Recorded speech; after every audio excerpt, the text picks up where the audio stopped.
Was Abraham driven by faith or madness? Did he actually kill his son Isaac, or was there a last-minute reprieve? Were later scriptures altered to hide a terrible offense? This is the story of Abraham, father of many faiths. Abraham, from the God of War. Our story begins in the ancient city of Ur, where the river Euphrates flowed into the Persian Gulf. The dusty remains of that city, now landlocked by a retreating coastline, can still be found in present-day Iraq. The people of Ur worshipped many divinities, the chief of whom was the moon god.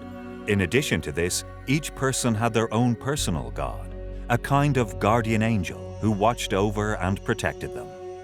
Into this town was born Abram. The time was somewhere between 2000 and 1200 BC. Like his fellow compatriots, he had his own personal god, but the relationship was unique and significant for Abram. He talked to it, sometimes debated with it, and always followed its instructions. Abram and his wife Sarai were childless when his father led them out of Ur to a place called Haran. It was a 1,000-kilometer journey upstream along the valley of the Euphrates to what is today southeast Turkey. At the age of 75, the voice in his head told him to leave his father's house and head south to the land of Canaan. He was accompanied by his nephew Lot and other clan members. On reaching Shechem, west of the Jordan River, God made a promise to him. "To your offspring I will give this land." However, severe drought compelled them to move further south to the land of Egypt. Fearful that men would be attracted to his 70-year-old wife, that they would kill him in order to have her, they both agreed to pretend she was his sister. This freed her to enjoy the attentions of other men, and soon word of her charms reached the Pharaoh himself. She joined the numerous women of his harem, and Abram was rewarded with gifts of sheep, oxen, he-asses, she-asses, and slaves, both male and female. However, when the Pharaoh discovered he had been deceived, he returned her to her husband and admonished Abram for the lie. So Abram departed Egypt a wealthy man, heavily laden with cattle, silver, and gold. Abram and Sarai were childless and longed for an heir. Sarai hit upon a solution. She suggested that her husband take one of her slave women to his bed. They chose Hagar, an Egyptian, to be the surrogate. When Hagar gave birth to a boy, they called him Ishmael. God has heard. Abram was overjoyed, but it caused bitter rivalry and jealousy between Sarai and Hagar. When Abram was 99 and his wife was over 90, the voice again spoke. It proposed a covenant by which he and his descendants would inherit all the lands of Canaan as an everlasting possession. Henceforth he would call himself Abraham, father of many nations. His wife would be called Sarah and give birth to a son. Sarah, considering herself too old for pregnancy, did not believe the news. Next, they moved to the Philistine district of Gerar, where the couple repeated the ploy that had worked so well in Egypt. On this occasion, it was Abimelech, king of Gerar, who took Sarah into his house. Like the Pharaoh, when the king discovered he had been deceived, he returned Sarai to her husband. Once again, the couple were richly rewarded with sheep, oxen, male and female slaves, silver, and grazing rights in the territory. In due course, Sarah became pregnant and gave birth to a son whom they called Isaac. The birth restored the status of Sarah in the household. To safeguard her son's inheritance, she persuaded Abraham to banish Hagar and Ishmael. Hagar found herself alone in the wilderness with a child and only one day's supply of water. In desperation, she searched the barren sands of Beersheba for a well, but to no avail. When the last drop had run out, she left the boy under a bush so as not to see him die. Then, in her final moments of despair, God revealed a water supply, so they survived. Mother and child remained in the wilderness, where Ishmael became a seasoned bowman and confrontational man, his hand against everyone and everyone's hand against him, as prophesied in Genesis 16:12. Eventually, he married a woman from his mother's homeland in Egypt. The Quran credits him with constructing the Kaaba at Mecca, and Arabs claim descent from him. Abraham continued to hear the voices. It promised that the lands of Canaan would be given to him and his seed. These assurances were repeated on many occasions. Sometimes the offer was specific to Abraham himself. For example, "I am the Lord who brought you out of Ur of the Chaldeans to give you this land to take possession of it." Other times it referred to his descendants. "To your seed I will give this land. To your seed I have given this land from the river of Egypt to the river Euphrates." The extent of this territory varied with the telling in Genesis and in later scriptural accounts. In response, Abraham gave submission and loyalty, built altars, and offered sacrifice. The force that guided Abraham was not a benevolent one. It was immoral.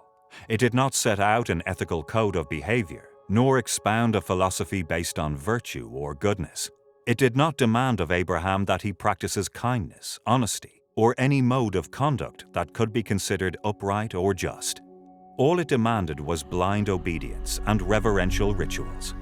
In return, it protected Abraham unequivocally. "I will bless them that bless you, and curse them that curse you." This philosophy divides humans into holy and impure camps, one set against the other. It punished both the Pharaoh and later Abimelech for taking Sarah into their harems, even though in each case the deception was Abraham's. Neither did they admonish him for his brutal treatment of Hagar and his firstborn when he left them to die in the desert. The voice promised Abraham that his seed would multiply as the stars of heaven and the sand on the seashore, and they would possess the gate of his enemies, in return for which Abraham surrendered his free will in absolute submission to his master. An ominous and final test of that total surrender was soon to come. Unlike the wild-ass Ishmael, skilled archer and desert survivor, Isaac was a rather timid being. He was teased by his brother, and coddled by his mother, and later deceived by his wife, and outwitted by his second son Jacob. This simple individual, easily manipulated, was perhaps a disappointment to his father. In any event, Abraham heard the voice of God once more. This time the command was to take his son to a nearby mountain and sacrifice him on an altar. He must destroy the very thing he had waited for all his life, his son by Sarah. Abraham immediately obeyed and prepared for the deadly task. The next day he set out with Isaac and 2 slaves for the land of Moriah. Genesis does not say what age Isaac was at the time. Traditionally he is portrayed as a child, but he was at least old enough to carry the wood for the sacrifice. Some scholars have speculated that since Sarah was 90 when she gave birth to him, and her death at 127 is reported at the start of the following chapter, Isaac was early in his 30s. Whatever his age, he didn't resist. There is no fight, either from a weakness of mind or body. He allowed himself to be bound and placed on the altar. Only at the last moment, with his knife raised to strike the deadly blow, did Abraham hear a voice, not within his head this time, but from a vision, an angel ordering him to stop. "Now I know that you fear God." But when Abraham returned to the waiting slaves, his son is not mentioned. Abraham appeared to be alone. Did Isaac, awakened to his father's madness, simply flee? Or was the script altered to hide a terrible crime? Was the death of his mother, recounted in the following chapter, due to grief? After the death of Sarah, Abraham bought a plot of land for her burial. He married again and continued to sire children by wife and concubine, finally dying at the age of 175. There is no historical evidence that other accounts in Genesis and much later in the Quran that Abraham existed, but whether he is a genuine or fictitious person is not important. Real or fabricated, the story has sharpened the character of 3 great religions.